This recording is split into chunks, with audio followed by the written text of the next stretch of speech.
Buenas tardes. Vamos a dar inicio al seminario de actualización fiscal 2007. Tenemos al doctor Herbert Bettinger Barrios y al licenciado Augusto Fernández Agardi con nosotros. Comenzaremos la mesa número 4. Vamos a hablar de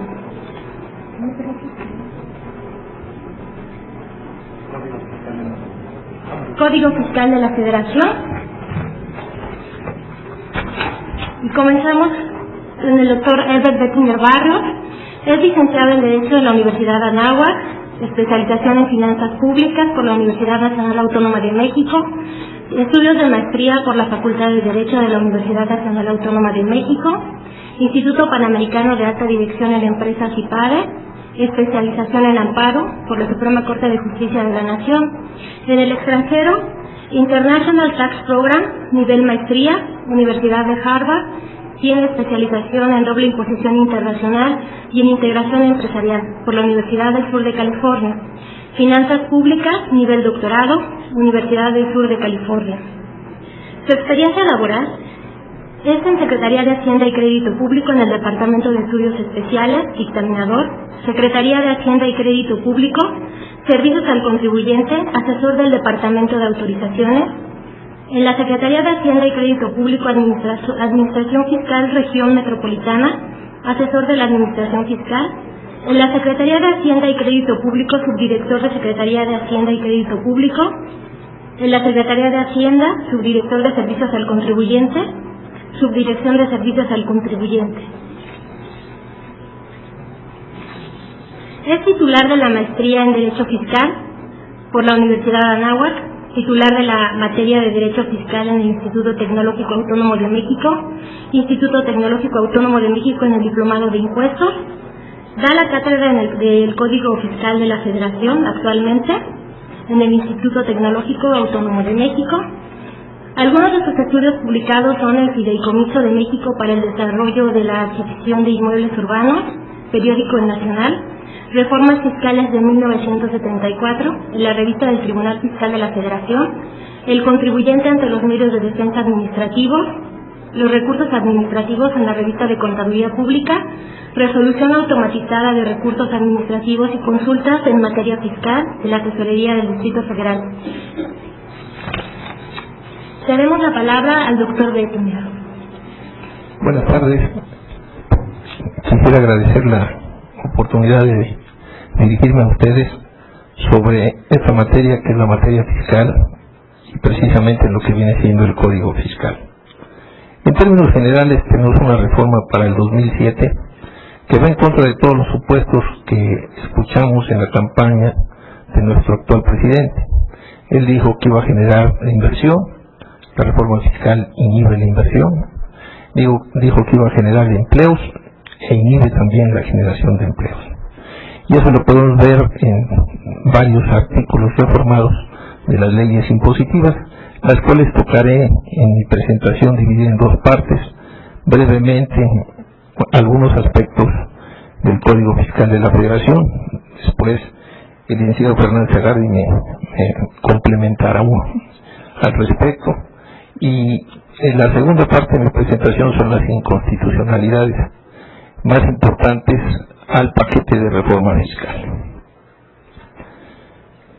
En cuanto a los supuestos que considero más importantes comentar con ustedes, son las modificaciones que sufrió el Código Fiscal en cuanto a los estímulos y subsidios fiscales. Si bien este artículo era necesario, desgraciadamente es opuesto a las necesidades del contribuyente por la terminología y los antecedentes que existen en su exposición de motivos. Y uno de los puntos importantes es quién tiene derecho a un estímulo o subsidio fiscal que no tenga un crédito fiscal adeudado.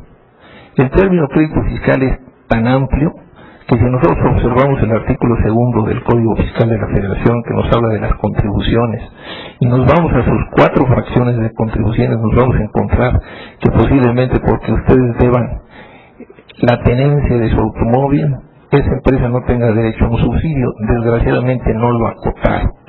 Nosotros esperamos que en la circular miscelánea exista sensatez por parte del Servicio de Administración Tributaria y acote lo que quiere decir un adeudo fiscal. En cuanto a las consultas, la experiencia ha señalado la falta de capacidad de las autoridades fiscales para analizar las consultas planteadas por los contribuyentes.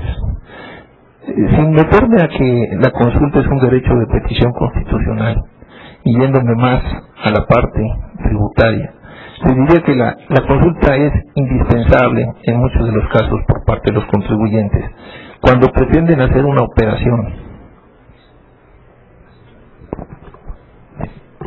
Cuando pretenden hacer una operación y existe duda de cómo interpretar la ley. Debemos de partir que nuestra ley es autoaplicativa, por un lado, no obstante que tenemos ciertos gravámenes heteroaplicativos, pero nuestra ley en términos generales es autoaplicativa. Y por otro lado, es una ley positiva, no nace del día a día, sino que nace de las ideas del escritorio que finalmente se tienen que aterrizar en la práctica, y muchas veces la práctica requiere de presentarse ante la autoridad y solicitar que se le oriente respecto a algunos supuestos de la ley. La experiencia también ha señalado que los juicios de lesividad por lo regular los pierden. Entonces es un artículo tramposo. ¿En qué es tramposo? Es tramposo en el sentido de que dice, tú puedes venir a la consulta, pero fíjate que la consulta ya no me obliga a responderte, porque a ti tampoco te obliga, contribuyente, a aplicar lo que yo te digo en la consulta. Al no quedar dentro del concepto de obligatoriedad, esto trae como consecuencia que ya no tiene ningún sentido ir a la consulta. ¿Por qué? Porque como no obliga a la autoridad, tampoco obliga al contribuyente. Entonces quedamos en una situación perversa, en el sentido de que ya no puedo consultar, y como ya no puedo consultar porque no crean ni derechos ni obligaciones, sino estos hasta que me revisen y me liquiden, pues quiere decir que quedó este artículo 34 nulo, en virtud de que ya no son obligatorias para ninguna de las dos partes las respuestas que se den en las consultas.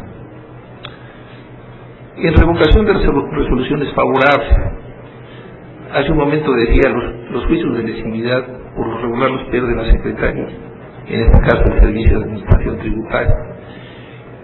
En un artículo transitorio del mismo código se señala que los contribuyentes podrán, de mutuo propio, dar por cancelada una autorización.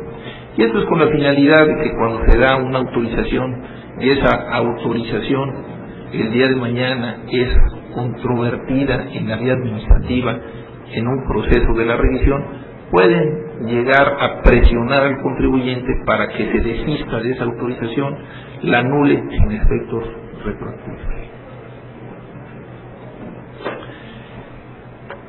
En cuanto a las facultades de comprobación,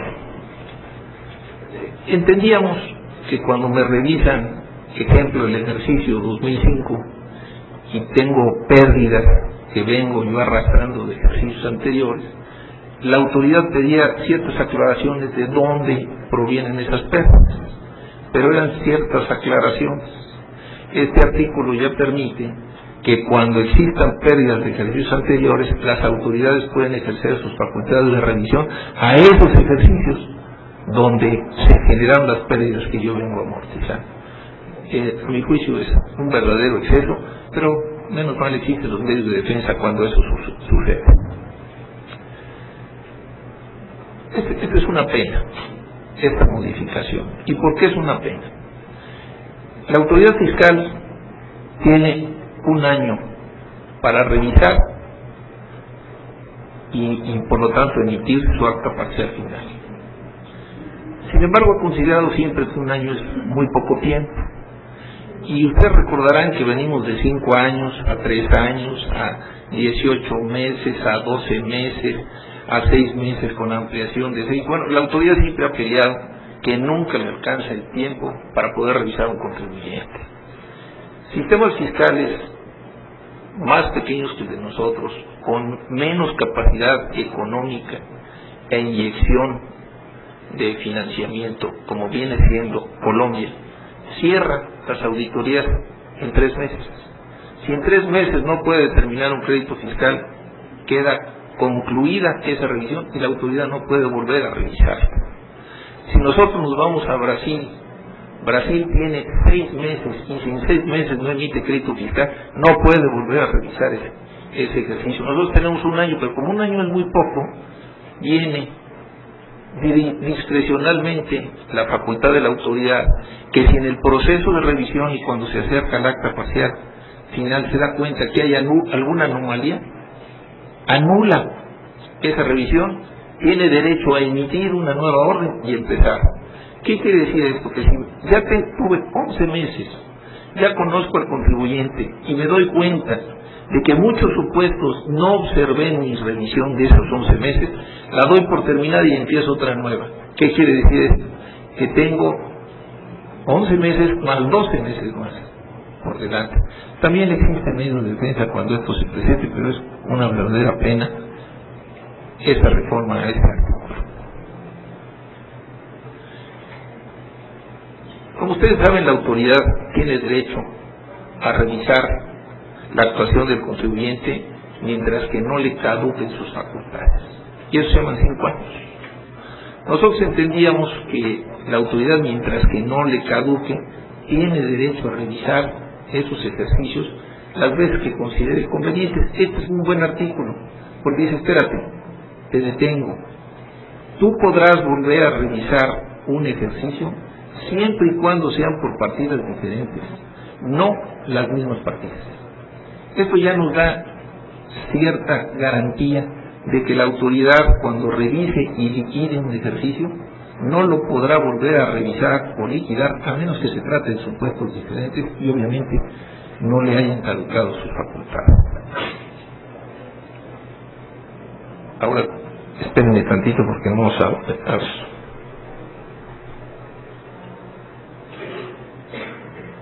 Como les decía, mi presentación está dividida en 2 partes. La parte de Código Fiscal, ahí,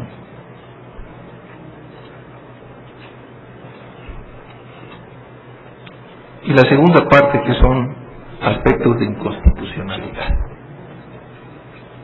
El primero de ellos, quiero decirles que no son los únicos de los que voy a hablar, hay muchísimos más, pero son los más llamativos. En fideicomisos empresariales. En el tiempo se ha considerado que el fideicomiso es contribuyente, pero un contribuyente transparente. Hasta el año pasado, la transparencia era tanto para los ingresos como para las pérdidas. Los ingresos al cierre del ejercicio, manifestación de la fiduciaria, eran un ingreso acumulable para los fideicomisarios. En el caso de las pérdidas, eran pérdidas que se reflejaban en los resultados fiscales de los fideicomisarios. El presente año dice, fíjate que le voy a dar un trato diferente al fideicomiso. Si hay ingresos, estos se los enviamos al fideicomisario y que los acumule. Pero si hay pérdidas, no. Las pérdidas se tienen que absorber contra futuros ingresos del fideicomiso. Y solamente esas pérdidas podrán reflejarse en los fideicomisarios cuando se extinga el fideicomiso. Como ustedes podrán observar, por un lado, tengo la obligación de acumular, pero por otro lado, no tengo el derecho de disminuir pérdidas hasta que se den ciertos supuestos. Ahí se viola la garantía de proporcionalidad tributaria. En capitalización delgada. Aquí tenemos violación a la proporcionalidad, a la equidad y a la legalidad, campeones de artículo. ¿Por qué? La capitalización delgada se da normalmente entre empresas relacionadas. Entre empresas relacionadas que, vamos a decir, la matriz le presta a la subsidiaria sobre una tasa de interés agradable. ¿Por qué? Porque son el mismo grupo. ¿Por qué? Porque a lo mejor la matriz tiene necesidad de inyectarle dinero a una subsidiaria que si la subsidiaria sale al mercado económico a conseguir un crédito, la tasa de interés sería altísima, las garantías serían altísimas. Entonces, en pocas palabras, sí se subsidia. Pero lo que hoy se subsidia, y se subsidia bien el día de mañana, favorece a la recaudación, pero hasta el día de mañana. En este caso, dice la ley del impuesto sobre la renta, oye, acepto tasas de interés, vamos a decir, disminuidas, siempre y cuando se cumplan los supuestos que están en el segundo punto. En caso de que no se encuentren las empresas relacionadas en donde se inicia cuando se excluyen las deudas contraídas, eso implica que te voy a aplicar un procedimiento y ese procedimiento se traduce posteriormente en un efecto fiscal que afecta tu resultado. El punto es, ¿por qué a algunas les quieres favorecer y a otras no les quieres favorecer?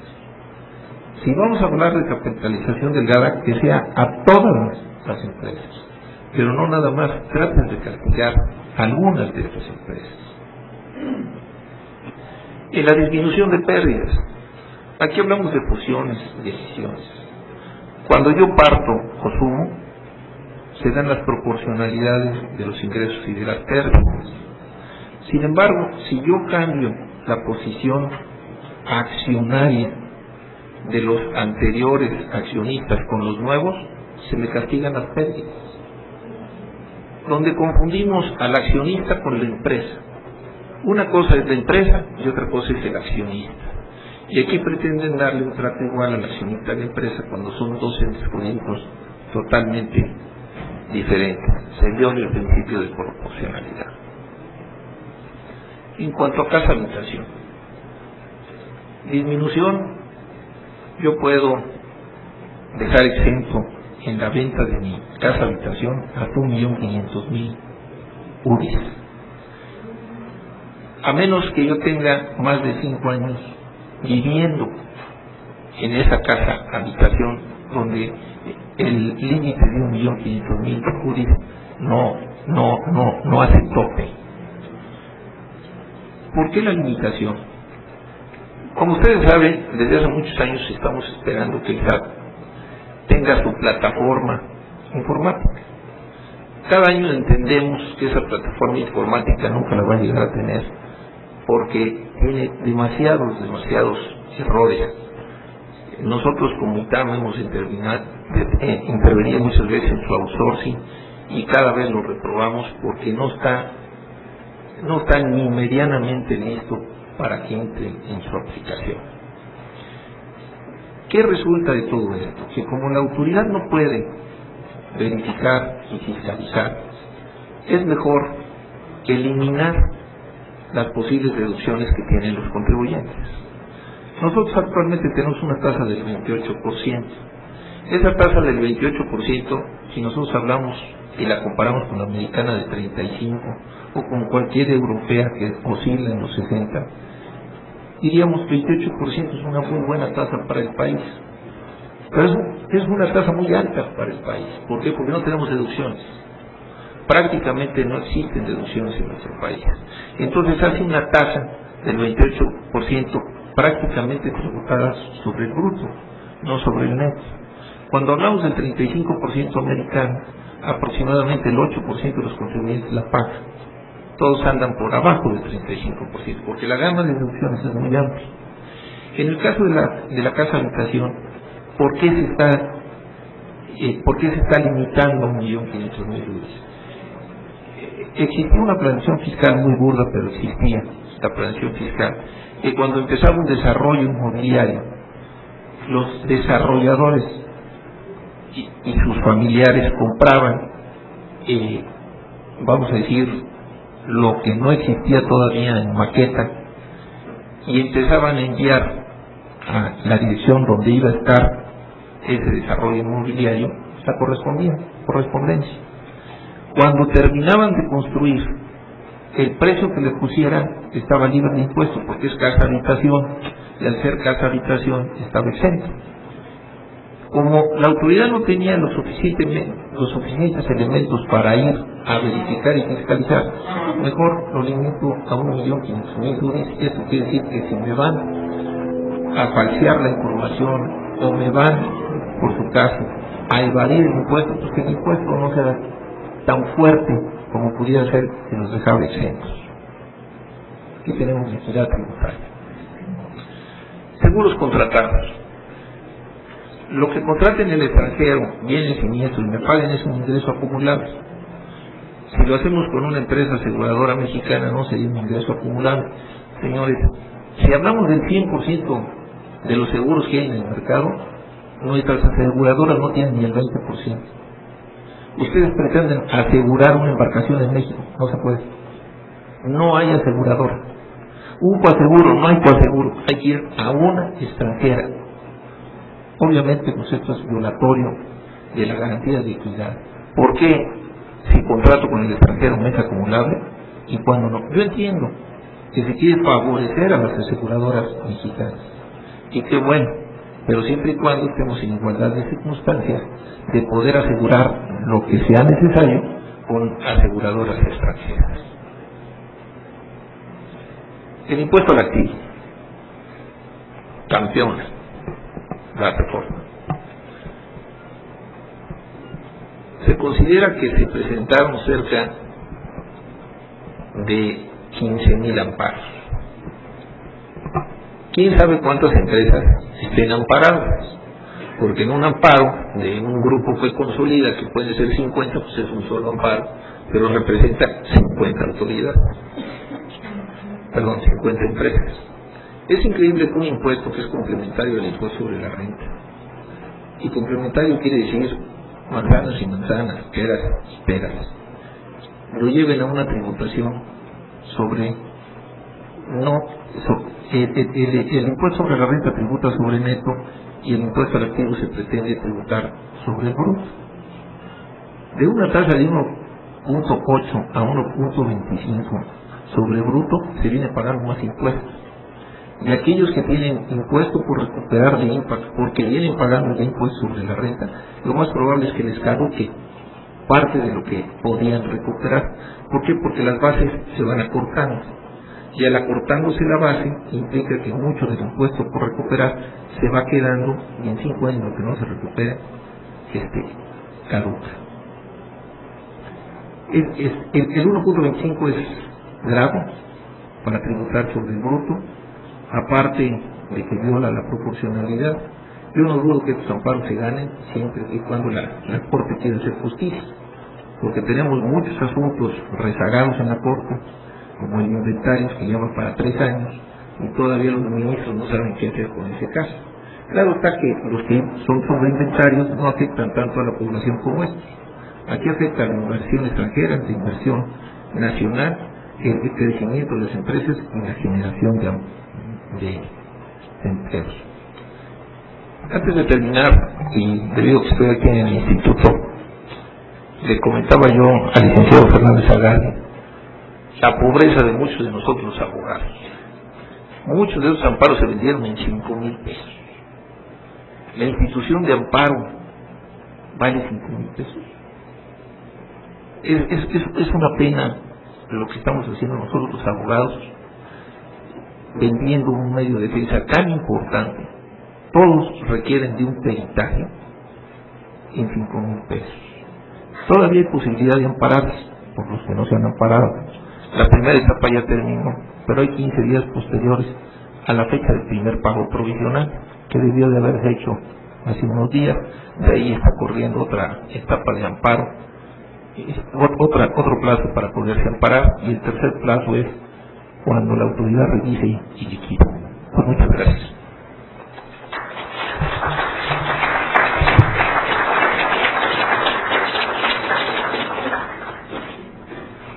Le agradecemos al doctor Bettinger su participación y vamos a dar inicio a la sesión de preguntas y respuestas en este momento a lo expuesto por el doctor Bettinger.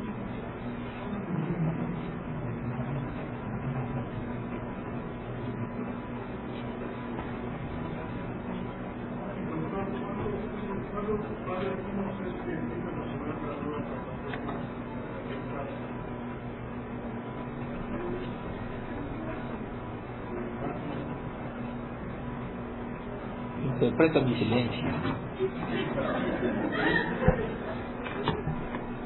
Lo veo muy difícil que sea a muy corto plazo.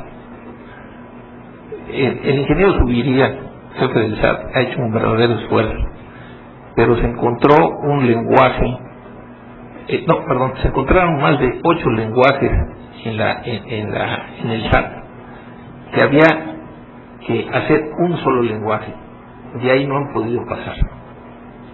Quiere decir que todo lo que falta para alimentar el servicio y pueda dar a su vez el resultado esperado, yo creo que faltará año y medio, mínimo un año. ¿Alguna otra pregunta? ¿Por qué insiste tanto en una reforma fiscal si el instrumento que va a ser encargado de regular, que es el SAT, no está listo? ¿Por qué tanta prisa en reformar toda el marco jurídico fiscal y no hay un mecanismo que va adecuado para recaudar? Bueno, mira, tu pregunta es muy interesante y me gusta mucho dar la respuesta. Tendríamos que hablar de la reforma fiscal integral. ¿Por qué es importante? Voy a cerrar números. En México hay 100 millones de residentes. De esos 100 millones de residentes, aproximadamente 43 millones son población económicamente activa. 43. Y tienen RFC en México menos de 8.500.000 personas. Empieza a ver las diferencias.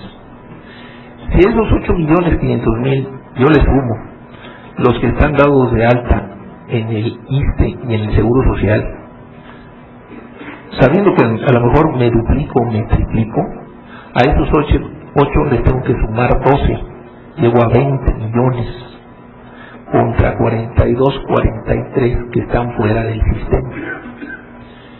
¿Qué pasa al estar fuera del sistema?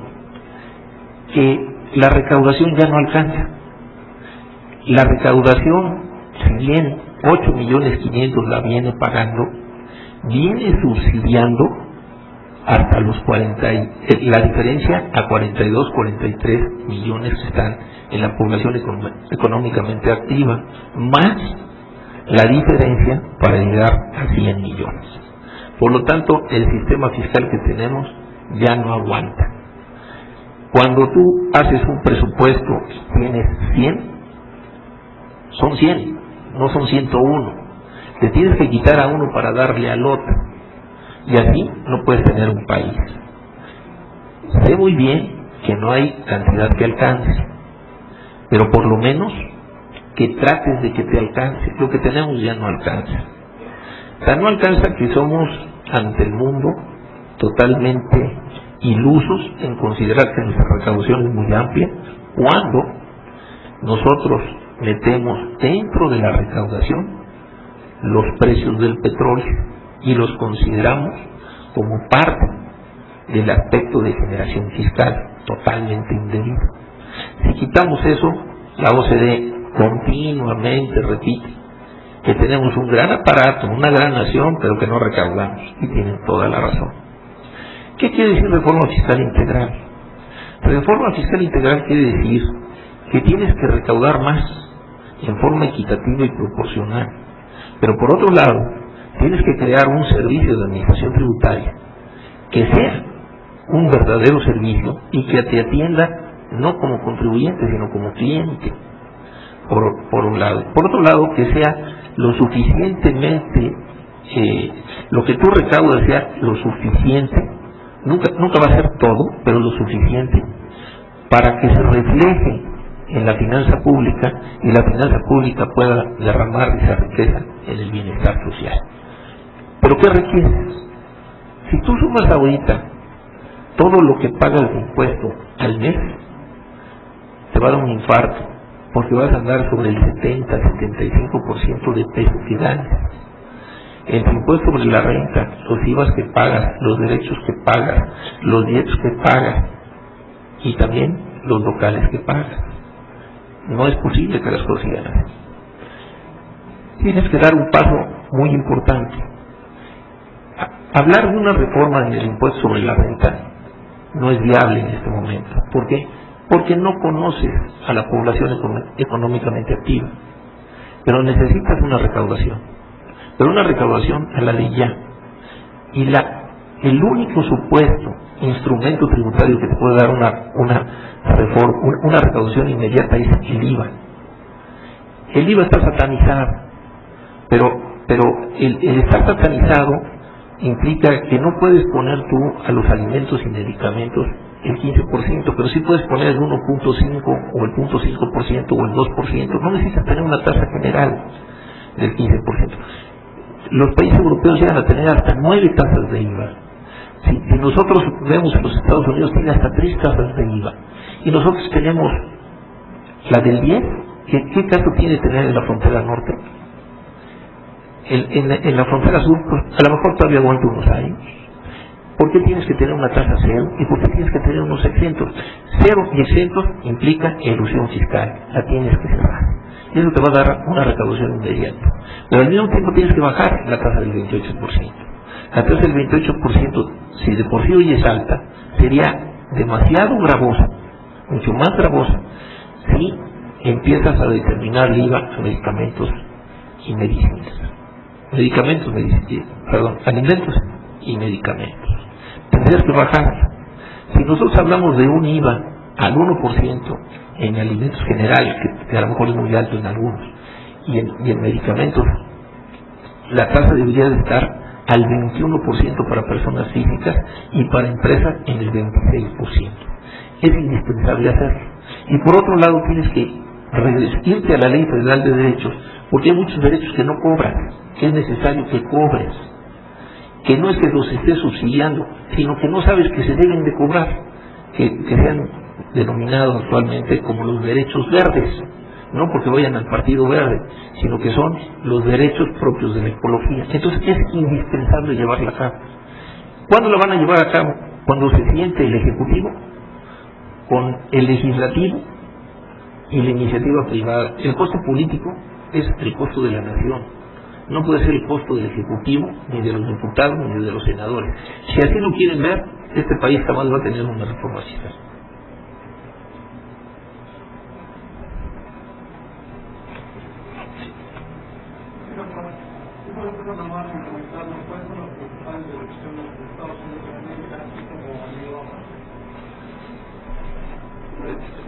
Voy a señalar una. Restaurantes. En Estados Unidos es el 60% sobre el 50% de los ingresos declarados. Si yo declaré $1,000,000, tomo $500,000 y sería el 60% de $500,000. El 60%. Quiere decir que si yo presento una factura de $10, por $10 puede ser deducible $6. No me importa si me lo demuestras. Es más, si ustedes ven las facturas americanas, es un papelito, porque yo lo rompa y le ponga la cantidad es más que suficiente. No les importa tanto la comprobación, sino la derrama del ingreso, del gasto, en beneficio de otro que lo tiene y paga los impuestos. Cuando nosotros bajamos la deducción en los restaurantes, ¿quién salió beneficiado? ¿El fisco? No. Los señores dueños de los restaurantes. Nuevamente se les está dando la posibilidad de evadir y eludir lo que se les dé la gana, porque muchos de nosotros ya no vamos a pedir comprobante. Por el 12.5 es un verdadero problema. No están ahí los viáticos, están los restaurantes. Segundo, la educación. Hasta high school es deducible. Dependiendo del nivel de ingresos, tienes derecho a depreciar 2 automóviles. Bueno, un automóvil, 2 automóviles, una casa, tu casa de campo y así sucesivamente. Yo te voy premiando. Yo parto de la base que entre más generes, más deducciones te tengo que dar. El que es campeón en las deducciones, por ejemplo, es Canadá. Si la familia, esposo y esposa trabajan y alguien tiene que cuidar a los niños, el salario de la niñera es deducible, el transporte educativo es deducible. De ahí llegamos también hasta high school, iba a decir nuestro equivalente high school, deducible.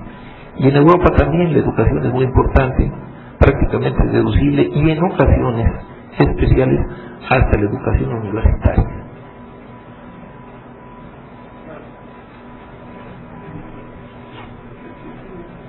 Doctor, buenas tardes. En relación a la reforma fiscal que comenta, me da la impresión que está a favor con la viabilidad de la reforma en relación a los impuestos indirectos, los impuestos al gas. En ese sentido, ¿cuál sería o cómo podemos definir el mínimo subsistente para una población y no gravarlos a todos en relación a su consumo? ¿Cómo haríamos esa distinción, siendo que en este país es muy plural, no es como Estados Unidos, que bueno, el nivel económico de sus habitantes es superior al nivel económico de los mexicanos? ¿Cómo determinar el mínimo subsistente en los impuestos indirectos? No pudiera existir el mínimo de subsistencia. Cuando hablamos de general, es general, por lo que tienes que ser muy cuidadoso en cómo determinar la tasa. Posiblemente el frijol, la tortilla y algunos de esos insumos, vamos a decir, de uso generalizado en nuestro país, independientemente de que el señor Carlos Slim se tome un saco de frijoles, o nosotros, o cualquiera de nosotros, deben de tener un mínimo de tasa. ¿Por qué? Porque tú tienes que cerrar el aspecto de la fiscalización. Cuando tú dejas un exento, dejaste la llave abierta del agua y finalmente te vas a quedar sin agua. ¿Qué es lo que le ha pasado a este país? Nosotros ya no debemos de estar pensando en eso. Efectivamente tenemos mínimos de subsistencia y los tenemos que ayudar, pero no los ayudes con los impuestos, ayúdalo en su caso con un subsidio. El subsidio es el cáncer de la economía, estoy de acuerdo, pero mientras que tú reactivas o rehabilitas tu sistema, posiblemente tengas que estar subsidiando, pero no en la vía del impuesto. No puedes hacerlo en la vía del impuesto. Y puedes determinar el gravamen al 0.5%. Si me voy a medicinas, ¿ustedes consideran que si llegan a una farmacia es posible que le hagan un descuento del 50% a un medicamento? Y no estamos hablando del doctor Simi. Es increíble. ¿Qué utilidad se está escondiendo atrás? Y sin embargo se protegen diciendo, es que es la aspirina del pueblo. De acuerdo a un estudio que le entregamos a la Secretaría de Hacienda hace unos 4 o 5 meses, todavía con Francisco Gilia, hacemos el análisis de los medicamentos que compran los mínimos de subsistencia. Y saben que no compran porque se los da la Secretaría de Salud. No afectamos a esa población. A lo mejor en una desesperación van y compran la aspirina, bueno, que tengan una tasa muy razonable de impuestos. Y si ya hablamos de jabón de olor, bueno, posiblemente ese sí le metan el 15%, pero si es el 7 machos o el 5, quién sabe cuántos, a lo mejor le pones el 2%, pero no puedes dejarlo fuera. Y yo creo que todos debemos estar a favor de una reforma de esta naturaleza. Es increíble que pocos de nosotros estemos sosteniendo el gasto de la recaudación al 28%. Los que somos asalariados como yo, ¿qué deducciones tengo? El crédito al salario, hay que reírse. Los gastos de funerales, Dios quiera que no. Los donativos, bueno, ya me estaban quitando el seguro médico. Es increíble, es increíble. Pero por otro lado tenemos un presidente que va a Europa y les dice a los inversionistas, vénganse señores. Y cuando lleguen, que se encuentran con que tienen que pagar un impuesto al activo sobre una base bruta, sin poder tomar en cuenta las deducciones que les corresponde a sus activos, o decirle a un contribuyente, oye, vas a tener que pagar impuestos sobre un activo que tienes que ni es de tu propiedad porque lo tienes pagando en abonos. No podemos, es de locos. Y sí estoy a favor de una reforma de esta naturaleza.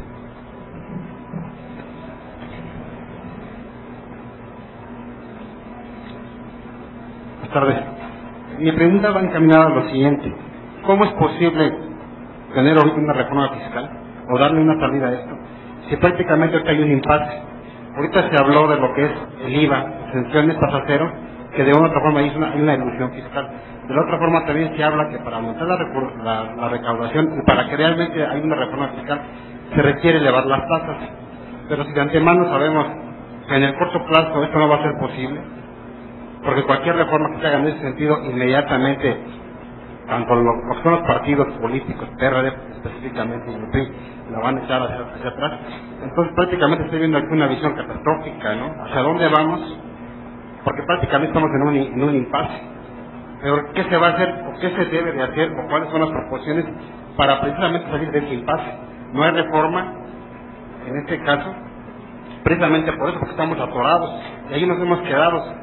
De una parte dicen necesitamos aumentar la recaudación, para eso necesitamos una reforma a fondo, pero para eso mucho se va por el aspecto del IVA, y por la otra parte sabemos desde el punto de vista político que no se va a hacer. ¿Por qué? Por los costos políticos que esto trae.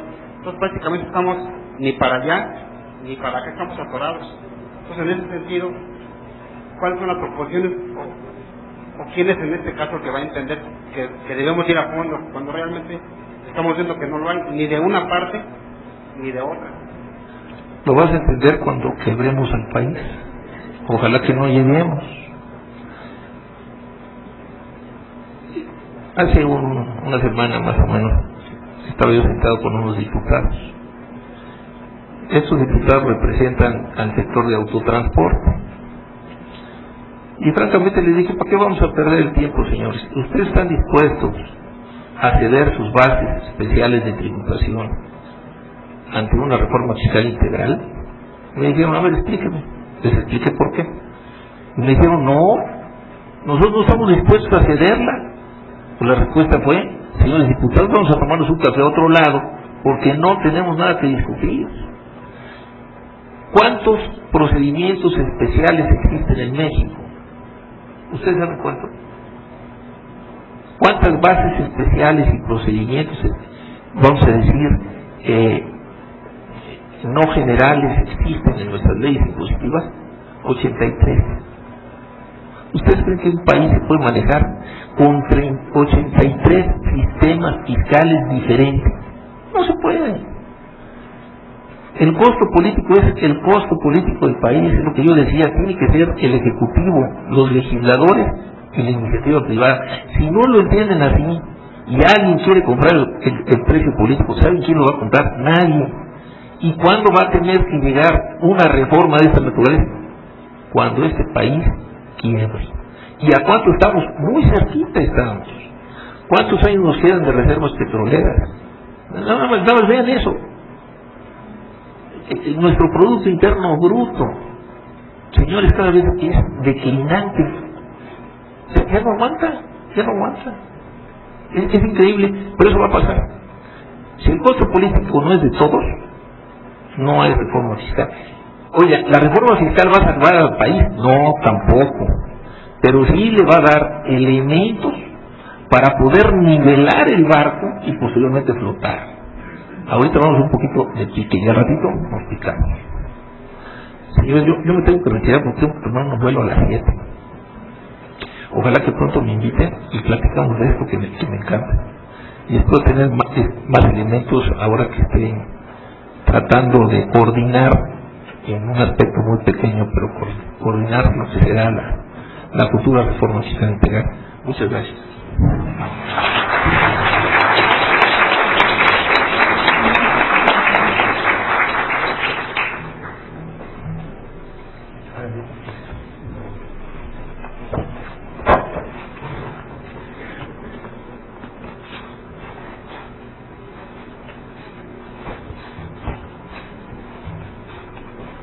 Agradecemos mucho la participación del doctor Bettinger y continuamos con el licenciado Augusto Fernández Agarde.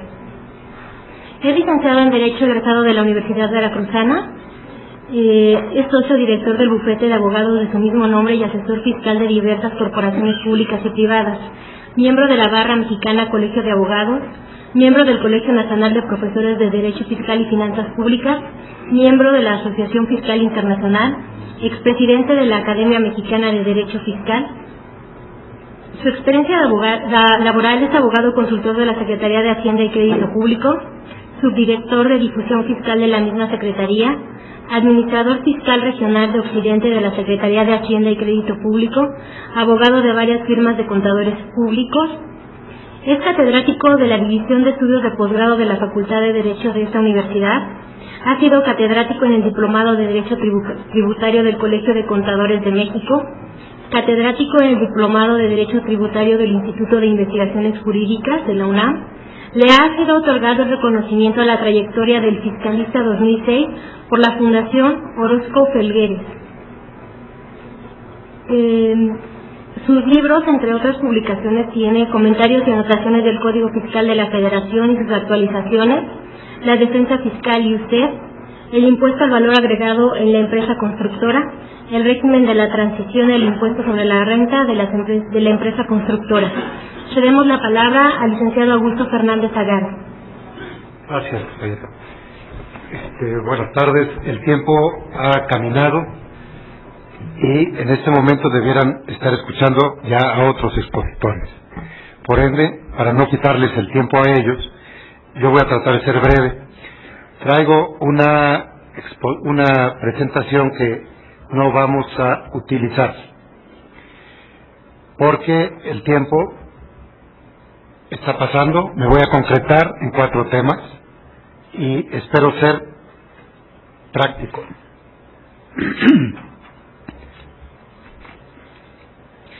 Lo importante del Código Fiscal de la Federación, de su reforma, es lo que no pasó.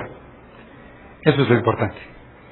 Por ende, debemos estar satisfechos de que por fin el Congreso de la Unión hizo algo positivo. Se había propuesto desde hacía 2 años una reforma tendiente a interpretar la ley en la forma que más conviniera al fisco, bajo la capa falsa de que había que hacer prevalecer la substancia sobre la forma, permitiendo con esto que el fisco, al estudiar nuestro caso concreto, recategorizara los actos jurídicos y nos determinara un acto jurídico que a su juicio debió haber sido la forma propia de actuar por parte del contribuyente y tributar en consecuencia. Estamos viviendo una época moderna en donde la multiplicidad de figuras jurídicas utilizadas en los negocios es amplísima. Tú puedes utilizar fideicomisos, arrendamientos financieros, puedes utilizar asociación en participación, puedes utilizar lo que se te antoje. Lo que se te antoje. Puedes utilizar reducción de capital, puedes hacer ventas de acciones, puedes hacer aumentos de capital, y todo esto tiene efectos fiscales. Bueno, si se le daba al fisco la posibilidad de recategorizar los actos jurídicos mediante la llamada forma propia de la figura que debimos haber utilizado, le estábamos dando carta abierta a las autoridades fiscales para decir que debimos haber utilizado una figura que fuera la más costosa en el aspecto tributario, violando todas las garantías de seguridad jurídica del contribuyente. Esa es la reforma que no pasó. Eso es lo interesante a platicar. Casi decirles, ya se acabó la plática. Esa es la principal reforma y quizá la más valiosa. Ahora sí, vamos a platicar de lo que pasó y ya son puntos menores. La reforma en el Código Fiscal de la Federación, la que sí pasó, es una reforma light. No es una verdadera reforma profunda. Si bien es cierto, se está dotando al fisco de determinadas herramientas para que su llamada plataforma, su llamada frustrada plataforma fiscal, pudiera entrar con todos los principios jurídicos y sostenes jurídicos necesarios. ¿De qué sirve si no va a entrar en vigor? Por varias razones. Una de ellas es de que los argentinos, la empresa argentina que ganó, no estuvo lo suficientemente capacitada para dar el software necesario. El fisco necesitaba 80 millones de capturas de datos y esta empresa solo pudo aportar 40 millones. ¿Cuándo va a llegar a los otros 40 millones? No, hay un conflicto serio en este momento en el SAT. Y costó 52 millones de dólares que el DIF le prestó a México. Vamos a ver quién los paga, o vamos a ver si se logra echar a andar ese sistema. No platicaremos de él porque es frustrado. Seguiremos platicando sobre reformas concretas que me interesa comentarlas. Que a estas fechas, en febrero 22, ya ustedes deben estar hiperilustrados de la reforma fiscal. Si no, guay de ustedes, porque a casi 2 meses de haber entrado en vigor la reforma y todavía no están actualizados, pues pobres de sus clientes, incluso pobres de ustedes. Y además, ya se les pasó el término para el amparo contra el impuesto al activo, cuando menos contra la ley autoaplicativa. Los 30 primeros días ya vencieron. Y vencieron el 13 de febrero. Así es que estamos a una semanita que ya se les pasó el plazo. Pero comentar aspectos que seguramente, como ya están ilustrados, podemos intercambiar puntos de vista. El primer tema a platicar es el tratamiento que a las pérdidas fiscales y a la necesidad de su probanza debe hacer el contribuyente. Tema 1, pues, pérdidas fiscales. El contribuyente está obligado a demostrar el origen y la procedencia de la pérdida fiscal que haya amortizado en un ejercicio determinado. Tenemos el caso, pues, de una empresa que sufrió pérdidas en el ejercicio de 2000. Según la ley actual, tiene 10 años a futuro para amortizarla contra las utilidades que lleguen a tener esa empresa. Después de los 10 años, se pierde. Y en esos 10 años, si no fue utilizada, la parte que pudo haber sido, también se pierde. Estas son las reglas generales. ¿Qué pide el fisco? Y lo pide bien. Se tardó, inclusive. Está diciendo que cuando la empresa aplique una pérdida de ejercicios anteriores, en el ejemplo del año 2000, ahora en el año de 2007, va a tener que demostrar el origen y la procedencia de la pérdida fiscal. La pregunta es, ¿y antes no? ¿Antes no tenía que hacerlo? ¿Acaso con manejar un numerito esotérico de la cantidad que quisieras de pérdida fiscal podías amortizar contra tus utilidades? Claro que no. El fisco tenía posibilidades de revisar desde siempre las pérdidas fiscales y nosotros la obligación de rendir información sobre su origen y procedencia, pero solo por el término de 5 años. El artículo 30 del Código Fiscal de la Federación te obliga a guardar la documentación que utilices en los renglones de tu declaración durante 5 años, a partir, ojo, de la fecha en que la hayas realizado. Ejemplo, tuviste un gasto de restaurantes en el año 2007, tienes 5 años para guardar el gasto de restaurante. Pero en 2007 tuviste utilidades y aplicaste, amortizaste las pérdidas del año 2000. Tienes obligación de demostrar su origen y procedencia. Cuando el artículo 30 te decía, solo 5 años, sí, pero 5 años a partir de la fecha en que hiciste la última aplicación. Como en el año 2000, tienes todavía hasta el 2010 para aplicar las pérdidas. Centremos el ejemplo. En el año 2000 abarcas todas las pérdidas en el año 2007. Ahí las agotas. En este año de 2007 agotaste las pérdidas de 2000. ¿Cuánto tiempo tienes que guardar tu documentación por si el fisco revisa el año de 2007? Otros 5 años. Hasta el año 2012, el fisco siempre ha tenido la posibilidad de revisar el origen y procedencia de la pérdida. Pero como el fisco solo tiene posibilidades de revisarte 5 años atrás, entonces te dice, te estoy revisando 2007, demuéstrame tu pérdida que estás aplicando en el renglón.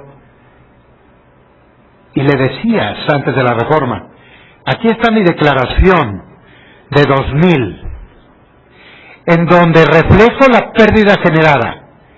Con esto era suficiente, porque el fisco no podía revisar la pérdida generada en virtud de que ya habían pasado los 5 años. Tuvo 5 años para revisar la pérdida del año 2000, no la revisó. La apliqué en el 2007, el fisco no tiene posibilidad de revisarme ya ese 2000. No tiene posibilidad de revisarme origen y procedencia de la pérdida, pero sí tiene la facultad de exigirme que en la declaración esté representada la pérdida. Eso era hasta antes de 2007. A partir del 1 de enero de 2007, las pérdidas que se generen a partir de este ejercicio, tienes que demostrar origen y procedencia durante 10 años de la pérdida. Está bien, se le está otorgando al fisco 5 años más de posibilidad de revisión de una pérdida. Fíjense la diferencia entre comprobar el origen y procedencia de la pérdida a comprobar solo su existencia con la declaración anual.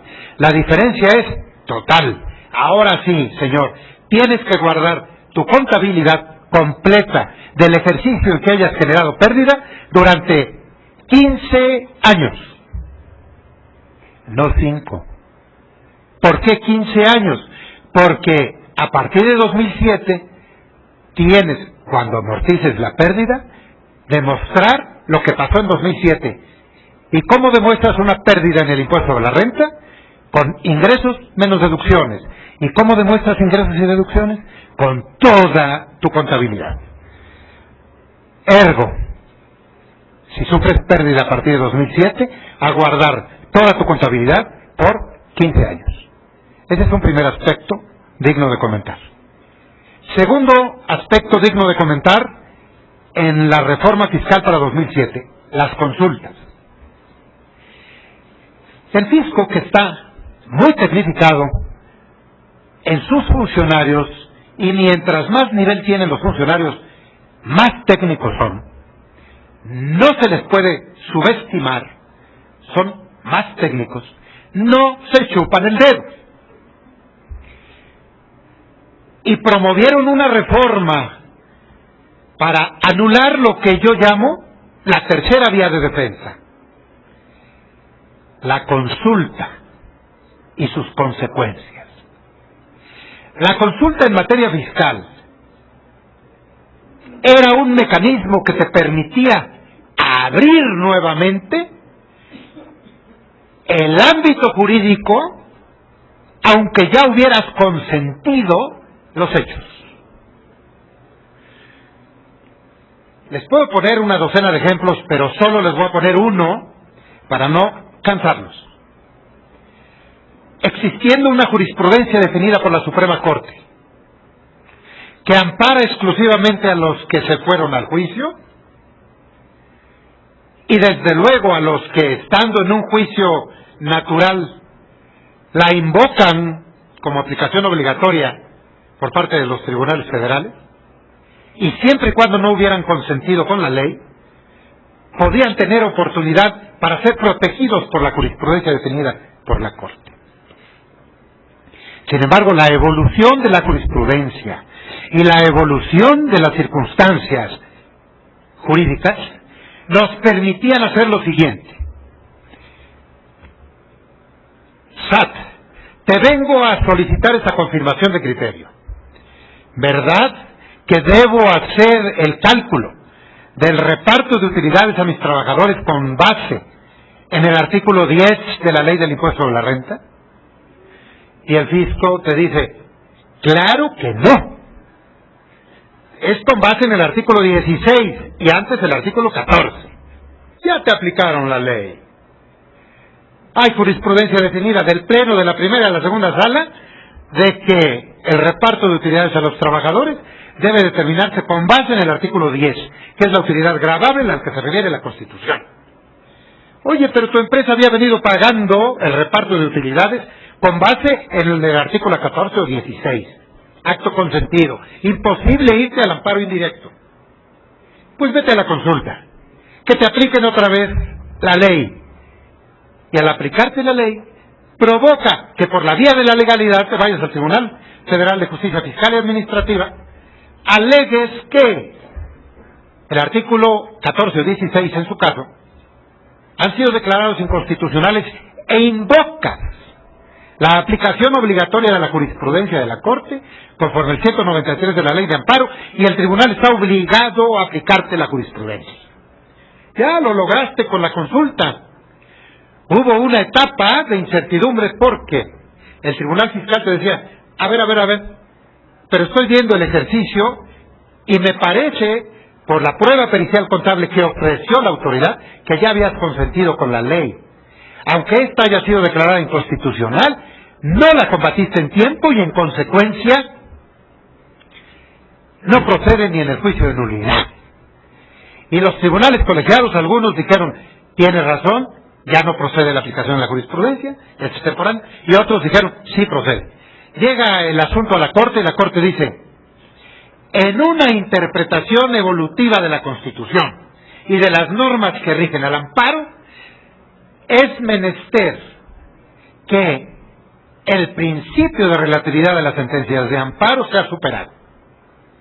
Y para hacer esta superación del principio, te digo que sí es aplicable la jurisprudencia, aunque hayas consentido con la ley con anterioridad. En virtud de que te estoy amparando no contra la ley, sino contra una sentencia que la aplicó. Y por ende, no estás amparado contra la aplicación de la ley, estás amparado contra esa sentencia y ganas el juicio. Ese es solo uno de una docena de ejemplos que les puedo poner. Y todo porque se utilizaba la consulta como la tercera vía de defensa. El fisco ya la vio, promueve la reforma y ahora nos dice, las consultas, si son favorables a ti, constituyen un lazo vinculatorio entre el contribuyente y el fisco. Pero si es negativa la consulta, no resulta obligatoria para ti. Y en consecuencia no te corren los términos, no la puedes combatir por la vía de la legalidad y solo podrás combatir el criterio contenido en la consulta hasta que te sea aplicado concretamente en una resolución que te determine las contribuciones. Ahí sí podrás pelear el criterio. Ah, caray. Si lo que yo buscaba era el acto de autoridad, que me negara lo que yo le pedía, en virtud de que sé que me lo iba a negar. Porque las consultas como tercera vía se hacían con estrategia, con la finalidad de conseguir abrir ese ámbito de seguridad jurídica que pretendían los contribuyentes. Ahora está cerrada. Y no solo pretende la reforma cerrarlo para los efectos de la impugnación por la vía de la legalidad, ya sea ante sede propia, como es, ante sede administrativa, como sería el recurso de revocación, o ante juicio de nulidad por la vía de la legalidad ante el Tribunal Fiscal. Sino que también pretende que no te vayas al amparo diciendo, no te es obligatoria la consulta, y si lees atrás del renglón, quiere decir que no tienes interés jurídico y en consecuencia el amparo indirecto pesará sobre ese hilo. El fisco y sus funcionarios están muy tecnificados. ¡Qué bueno! Bienvenido un fisco que proteja los bienes colectivos que representa el erario nacional. Bienvenido. Lo que no se vale es que para proteger los intereses aparentemente colectivos se violen garantías individuales. Y en este caso, ¿hasta dónde realmente no tengo interés jurídico en acudir al juicio de amparo indirecto en contra de una consulta negativa, resuelta de forma negativa, cuando si bien es cierto no me resulta obligatoria, también es cierto que ha definido una situación concreta? Fisco, ¿verdad que 2 más 2 son 4? No, son 3. Me está definiendo una situación concreta. Tengo que esperarme a una resolución del fisco que me diga 2 más 2 son 3, ahora sí, peléate. O ya me definió mi situación jurídica para los efectos del juicio de amparo. Esa última posición es la que yo sostengo. A mi juicio, una respuesta negativa, no obligatoria, sí define mi situación concreta y sí me causa un agravio constitucional. Y en consecuencia, puedo acudir al amparo. El juez me dirá si tengo o no interés jurídico porque no es obligatoria la consulta. Y yo me iré al colegiado a explicarle mi situación en el sentido de que hay definición de situación concreta que me va a ser aplicada tarde o temprano, pero que ya me está ocasionando perjuicios jurídicos. Bueno. Y por último, porque ya los veo cansados, hay un señor que está recargado en el hombro de su novia, que no sé a qué vino. El último caso a tratar es un tema muy interesante, perseguido por los juristas durante mucho tiempo y no obsequiado por la Corte hasta fechas recientes. La pregunta: ¿cuántas veces puede el fisco llegar a revisarme? ¿Cuántas veces puede, según el artículo 16 constitucional, estar sobre mis estados financieros, sobre mis declaraciones, sobre mi ejercicio fiscal? ¿Cuántas veces tiene derecho el fisco a invadir mi domicilio, a incidir en una revisión constante que casi parece hostigamiento, ya que el artículo 16 constitucional no marca límites? A mi juicio sí los marcaba. La facultad del fisco para acudir a mi domicilio se agota cuando ya llegó al domicilio y realizó su actividad. Se retira, ya la realizó, pero la Corte decía que no. La Corte decía, la Constitución no marca límites, puede continuar realizándote el ejercicio de 2007 las veces que desee. Hasta que por fin el criterio de la Corte fue cambiando. A partir de 1995, con la nueva integración de la Corte, tenemos un Poder Judicial de la Federación independiente del Ejecutivo. Ya no tenemos aquella Corte asesora de la Secretaría de Hacienda. Ahora tenemos una Suprema Corte que, a mi juicio, a pesar de que otros colegas critican posiciones, yo no. Lo que yo veo en la Suprema Corte es una actitud de independencia frente al Ejecutivo. ¿Se equivoque o no? ¿Esté o no de acuerdo con el criterio del foro? Eso es independiente. Lo verdaderamente interesante es que las consignas del Ejecutivo ya no son la base para ganar o perder amparos. Ahora es el criterio de la Corte. ¿Se equivoque o no? Estemos o no de acuerdo con ella, es el criterio de la Corte. Pero con independencia del Poder Ejecutivo. Eso es de aplaudir. Y hoy vengo muy aplaudidor porque hace rato hablé que había que aplaudirle al Congreso la reforma de lo que no hizo. pues ahora digo que hay que aplaudirle a la Suprema Corte de Justicia su actitud independiente frente al fisco. ¿Y por qué lo digo? Su criterio ha venido evolucionando hasta que sentó una jurisprudencia en el sentido de que el fisco ya no podía seguir revisando el mismo ejercicio. Vaya, está bien. Eso es lo normal.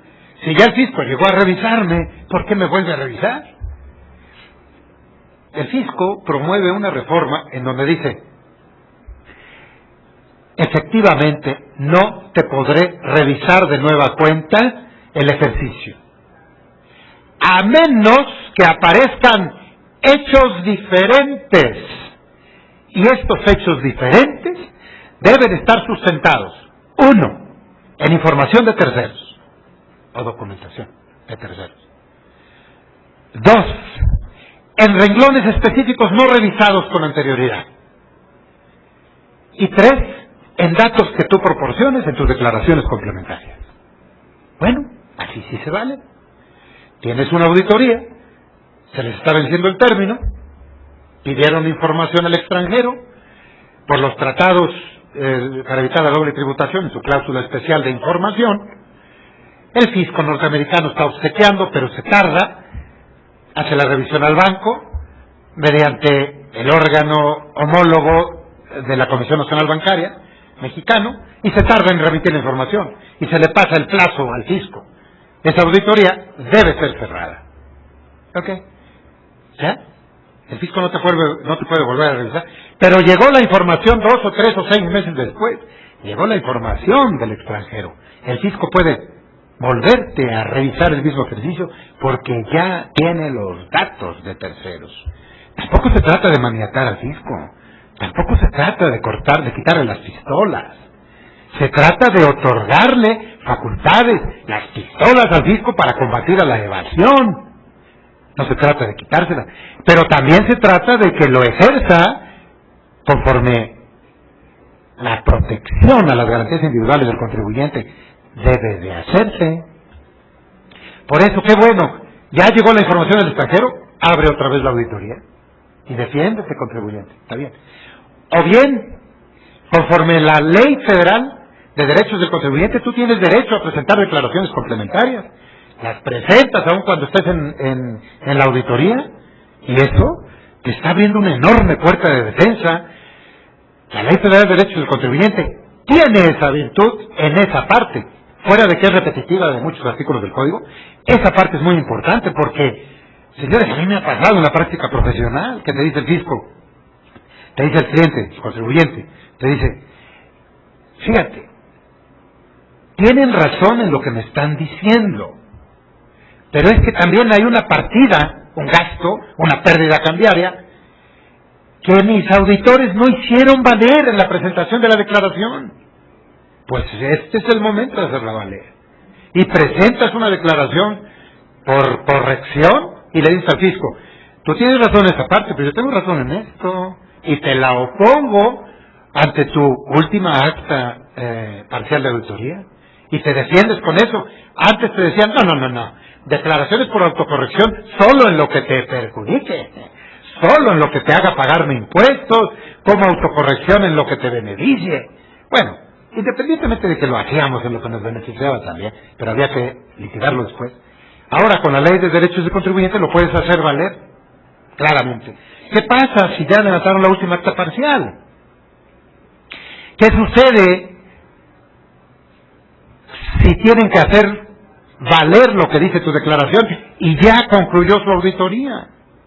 Bueno, se concluye la auditoría, pero te revisarán la pérdida cambiaria que hiciste valer en tu declaración complementaria. Se vale, ¿no? Se vale. Lo bonito del ajedrez es que tiene sus reglas establecidas. Hay que tirar el tablero, hay que tirar las fichas, no se vale. Las cuestiones fiscales son también un juego de ajedrez, pero que sea en un tablero que todos veamos y que no pueda tirar cualquiera de los dos jugadores. Así es que esta parte de la reforma a mí se me hace justa. No hostigamiento para el contribuyente. La facultad del fisco del artículo 16 constitucional está agotada. pero se abre en los casos y en las hipótesis que platicamos. Y eso, a mi juicio, señores, es, en la reforma del Código Fiscal, lo más interesante de platicar con este auditorio de especialistas fiscales y de gente interesada en el tema. Muchas gracias por su atención, jóvenes.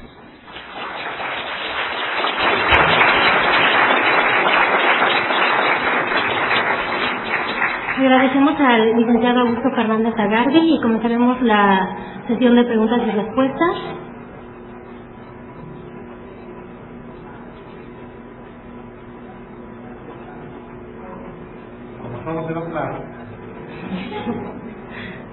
¿No hay preguntas?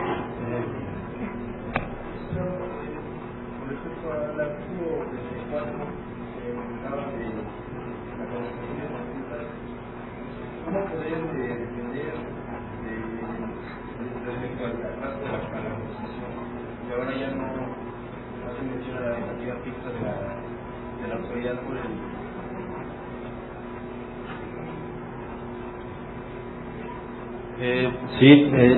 Licenciado, le comentaba acerca del artículo 34 con respecto a lo que comentó de la contestación de consultas. Me gustaría saber su opinión acerca del plazo para la contestación, ya que ahora ya no se menciona la negativa ficta de la autoridad por no contestar en un plazo de término de 3 meses. Es una sorpresa lo que me está usted diciendo. La negativa ficta subsiste. Bueno, a lo que me quiero referir es que en el penúltimo párrafo se contempla un plazo de contestación para la autoridad, pero pues, vaya,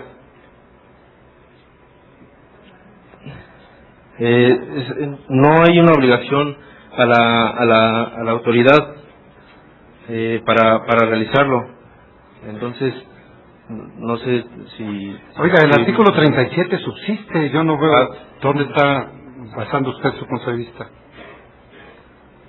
Lo que sí, amigo, es que de la interpretación a la reforma de que las resoluciones negativas no son obligatorias, al resultar una negativa ficta no obligatoria, ya no la puedes impugnar. Pero no ha desaparecido la negativa ficta. ¿Sí me explico? No ha desaparecido. La interpretación que usted hace del precepto me parece muy interesante, porque al ser las resoluciones negativas no obligatorias, pues esa negativa ficta resultaría no obligatoria y por ende no compatible. Pero ¿sabe? Ahí es en donde entra el juicio de amparo indirecto. No solo le están violando el 8º constitucional, que no es lo que buscamos, el derecho de petición. Lo que buscamos es la negativa. Si no nos responden en los 3 meses que dice el código, hay una negativa ficta contra la cual, a mi juicio, se puede ir al amparo indirecto. Ya discutiremos si hay o no interés jurídico. Lo discutiremos con el juez de distrito y con los tribunales colegiados. ¿Sí? Pero eso no quiere decir que haya desaparecido. Le agradezco mucho su intervención porque es una interpretación profunda la que usted hizo de la norma. ¿Pregunta?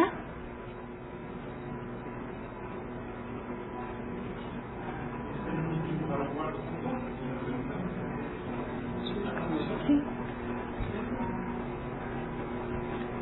¿No hay más preguntas?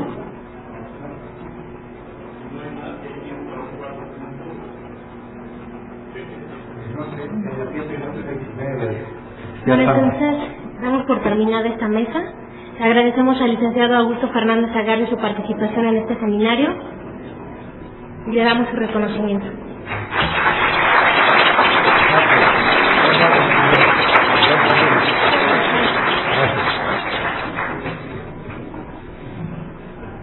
Tomaremos un receso de 5 minutos.